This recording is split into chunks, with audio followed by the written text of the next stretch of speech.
আপনার বাসায় এমন একজন আছে যে আপনার মনের শান্তি, পরিবারের শান্তি, প্রোডাক্টিভিটি সবকিছু ধ্বংস করে দিতে চায়, কিন্তু আপনি তাকে খুব ভালোবাসেন, তার সাথেই সময় কাটান, তাকে খুব যত্ন করেন। বলুন তো কার কথা বলছি? মোবাইল ফোনটার কথা বলছি। এই মোবাইল ফোনটা আমাদের সমস্ত রকম অ্যাডিকশনের মেইন সোর্স হয়ে দাঁড়িয়েছে এখন।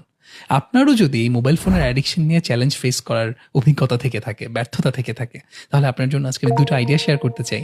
যে দুটো আইডিয়া রিসেন্টলি আমি জেনেছি প্রচণ্ড পাওয়ারফুল এবং খুব ইফেক্টিভ পেয়েছি। প্রথমটা হচ্ছে, খেয়াল করে দেখুন, একটা সময় আমাদের ছিল ল্যান্ড ফোন, তাই না? একটা সার্টেন রুমে ফোনটা থাকতো, আমার কারোর সাথে কানেক্ট করা লাগলে আমি ফোনটা গিয়ে ইউজ করতাম। আর এখন এই মোবাইল ফোনটা সারাক্ষণ আমাদের সাথে থাকে, ফোনটাকে আমরা ইউজ করি না, ফোনটা আমাদেরকে ইউজ করে।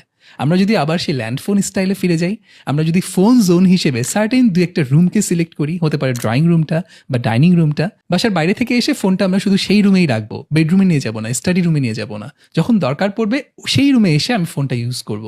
উপকারটা কি হবে দেখেন, ঘুমের সময় যে স্ক্রলিংটা করতে থাকেন, সময় নষ্ট হয়, রাত নষ্ট হয়, সেটা আর হবে না ইনশাল্লাহ। অ্যালার্ম ক্লক ইউজ করবেন, যদি সকালে ওঠার জন্য দরকার পড়ে অ্যালার্ম দেয়া, ফোনই লাগবে কেন? কিংবা আপনার স্টাডি রুমে যদি মোবাইলটা না ঢুকে, তাহলে বারবার নোটিফিকেশন এসে আপনার কাজ বা পড়াশোনায় ব্যাঘাত ঘটাবে না। দ্বিতীয় আরেকটা আইডিয়া, ফোনটা যখন প্রথমবারের মতো ফোন জোনে রাখবেন, তখন দেখবেন আপনার বারবার স্ক্রল করতে ইচ্ছা করছে। আর যখনই সেই আর্জটা আপনি ফিল করবেন, সেটাকে রিপ্লেস করার জন্য আপনার কোনো একটা আইডিয়া লাগবে। হতে পারে সেটা 5টা পুশ আপ দেয়া, কিংবা হচ্ছে কয়েকবার ইস্তিগফার করা।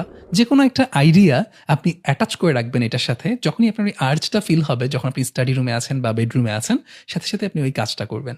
তাহলে আস্তে আস্তে আস্তে আস্তে একটা নেগেটিভ জিনিস একটা পজিটিভ জিনিস দ্বারা রিপ্লেসড হয়ে যাবে ইনশাল্লাহ।